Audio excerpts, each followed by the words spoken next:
बिस्मिल्लाहिर्रहमानिर्रहीम। Human resource management का chapter 11 का फर्स्ट लेक्चर आज हम डिस्कस करने जा रहे हैं। इसका टाइटल है एस्टैब्लिशिंग रिवॉर्ड्स एंड पे प्लान्स।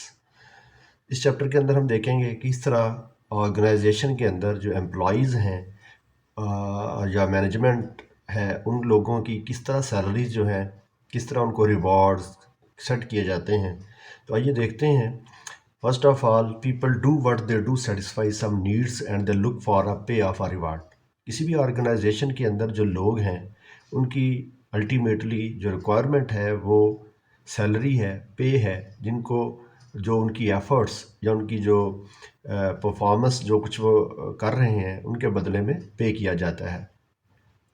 तो मोस्ट ऑब्वियस रिवॉर्ड पे ही होती है, but there are many others. और क्या कुछ हो सकता है, जो एम्प्लॉयज़ की प्रमोशन होती है, डिज़ायरेबल वर्क असाइनमेंट्स हो सकती हैं, पीयर रिकग्निशन है और वर्क फ्रीडम है।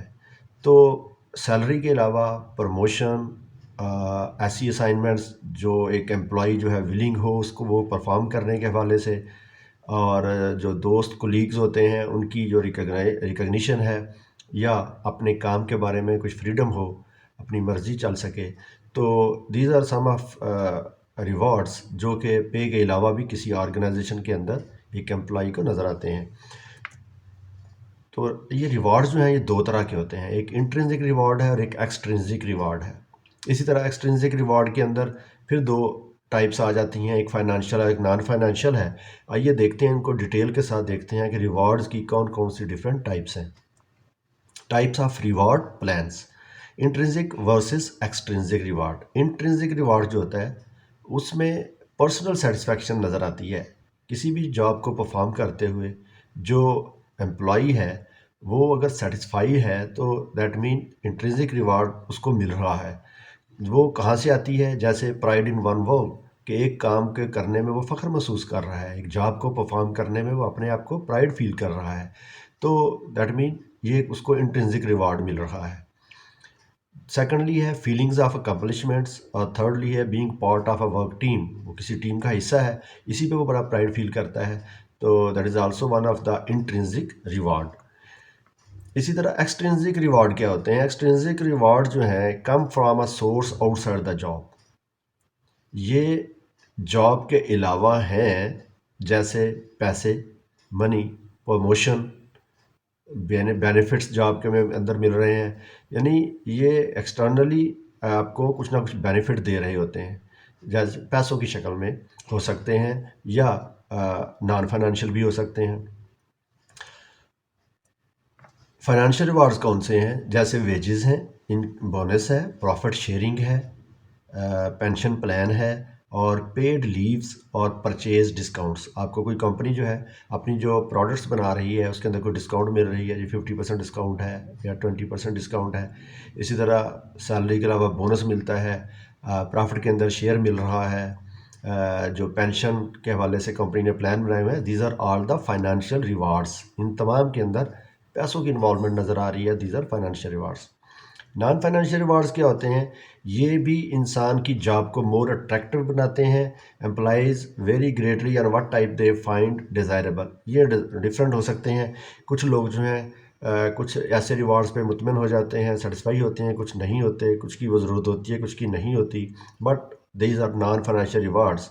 जैसे performance based versus membership based rewards. अब कुछ जॉब्स ऐसी हैं जो हर मेंबर को मिल रही हैं, रिवार्ड ऐसे हैं जो हर मेंबर को मिल रहे हैं, लेकिन कुछ जो है वो परफॉर्मेंस के साथ लिंक्ड होते हैं। अगर एक एम्प्लॉई परफॉर्म अच्छा कर रहा है तो उसको वो रिवार्ड मिलेगा सैलरी के साथ या सैलरी के अलावा, वेयर एज सबको नहीं मिलता। तो performance based rewards are tied to specific job performance criteria. तो जॉब के अंदर कोई स्पेसिफिक KPI सेट किए गए हुए हैं, कोई क्राइटेरिया बना दिया गया है, कोई थ्रेशोल्ड वैल्यूज़ रख दी गई हैं, उनके साथ उनको कंपेयर करवाया जाता है। अगर वो टारगेट्स वो अचीव हो रहे हों तो इसका मतलब ये है उसको वो परफॉर्मेंस बेस्ड जो है वो इंसेंटिव या रिवार्ड मिलेगा। जैसे कमीशन है, सपोज सेल्स की जॉब है तो उसमें नंबर ऑफ़ यूनिट्स इतने बनेंगे, या मैन्युफैक्चरिंग की जॉब है इतने बनेंगे, सेल्स में इतनी चीज़ें बिकेंगी, इतने यूनिट्स बिकेंगे तो उस पर आपको इतने % कमीशन होगी। पीस वर्क पे प्लान है, जिसमें 10 पीस जो है वो आपने डेली तैयार करने हैं। अगर मैन्युफैक्चरिंग की जॉब की एग्जांपल है, तो अगर आप इससे ज़्यादा करेंगे तो आपको इंसेंटिव मिलेगा, या सेल्स के अंदर भी इतना पीस जो है। इंसेंटिव सिस्टम्स हैं, ग्रुप बोनस है और मेरिट पे है। इस तरह membership based reward such as cost of living increases, वो तमाम लोगों की कॉस्ट ऑफ लिविंग इंक्रीज हो गई है तो उनके साथ एक महंगाई अलाउंस जिस तरह, तो कॉस्ट ऑफ लिविंग अलाउंस जो है वो लगा दिया जाता है, या कोई और बेनिफिट उनको दे दिया जाता है। और salary increase offered to all employees, या तमाम लोगों की सैलरी जो बढ़ा दी जाती है, तो that is cost of living allowance की टाइम में ये तमाम मेंबर्स के लिए होता है। इसके बाद है कंपनसेशन एडमिनिस्ट्रेशन। अब सैलरी को किस तरह एडमिन किया जाता है, किस तरीके से ये इसको मैनेज किया जाता है, जो एम्प्लॉयज़ को आपने कंपनसेट करना है उसको किन तरीक़ों से कैसे डिज़ाइन किया जाए, कैसे ये डिसाइड किया जाए कि इस एम्प्लॉय की इतनी सैलरी होनी चाहिए, इसका ये ग्रेड होना चाहिए, और इस एम्प्लॉय की सो ऑन इतना सैलरी हो, इस तरह ग्रेड हो, कैसे पता चलता है। तो the process of managing a compensation program so that organization can attract, motivate and retain competent employees who perceive that program is fair। तो करना क्यों पड़ता है, आपने अपने जो एम्प्लॉयज़ हायर किए हुए हैं उनको रिटेन भी करना है और नए आने वाले लोगों को अट्रैक्ट भी करना है। तो इसलिए इस तरह का फेयर प्लान बनाना ज़रूरी होता है जिससे नए एम्प्लॉयज़ अट्रैक्ट भी हों और जो एग्जिस्टिंग हैं वो मोटिवेट हों और कंपनी के अंदर रिटेन भी रहें। तो कोई भी ऑर्गेनाइजेशन जो है वो इसको एडमिन करती है और कंपनसेशन प्रोग्राम जो बनाती है, उसका बेसिक पर्पस यही होता है कि एक अच्छा इम्पैक्ट पड़े सोसाइटी के ऊपर भी, और नए आने वाले एम्प्लॉयज़ जो हैं वो अट्रैक्ट भी हों और एग्जिस्टिंग भी मोटिवेट रहें। तो इसके लिए सबसे पहले बात जो है वो है जॉब को इवेलुएट किया जाता है।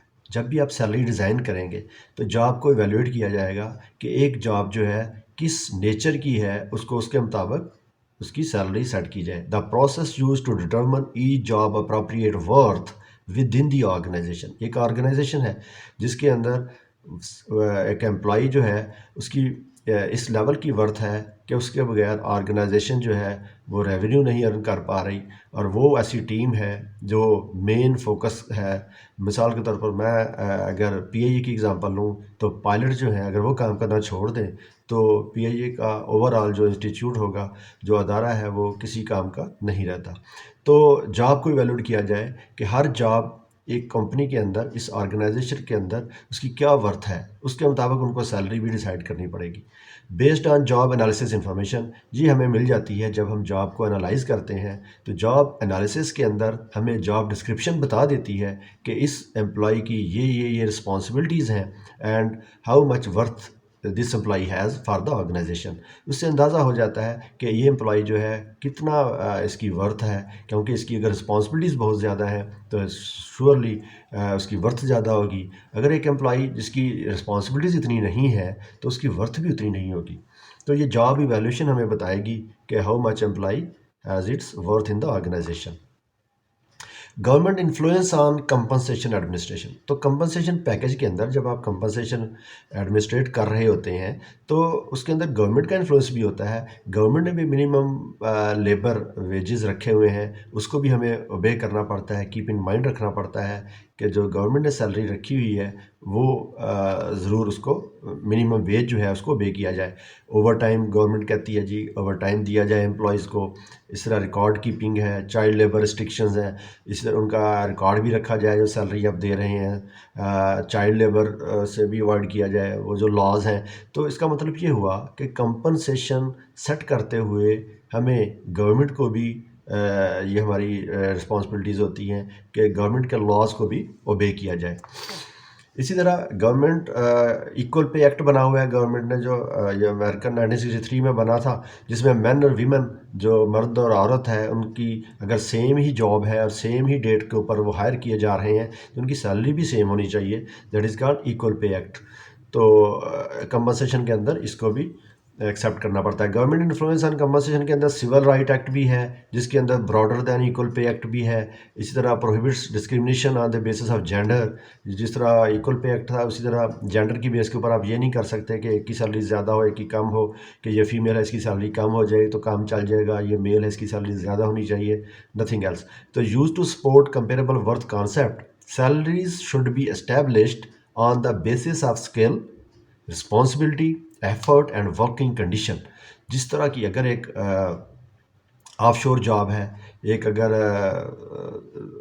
ऑयल कंपनी जो है वो सी के अंदर ऑयल निकाल रही है, तो नो डाउट वो अगर एक वर्कर जो है वो 15 दिन समंदर के अंदर ही रह रहा है, तो उसकी जॉब जो है, उसकी वर्थ जो है वो ज़्यादा है, उसकी जो एफर्ट है वो ज़्यादा है, उसकी वर्किंग कंडीशन जो है वो डिफरेंट है, इसलिए उनकी सैलरीज भी उस हिसाब से ज़्यादा सेट की जाएगी। Thank you very much. Remaining जो है वो नेक्स्ट लेक्चर में है। अल्लाह हाफिज़।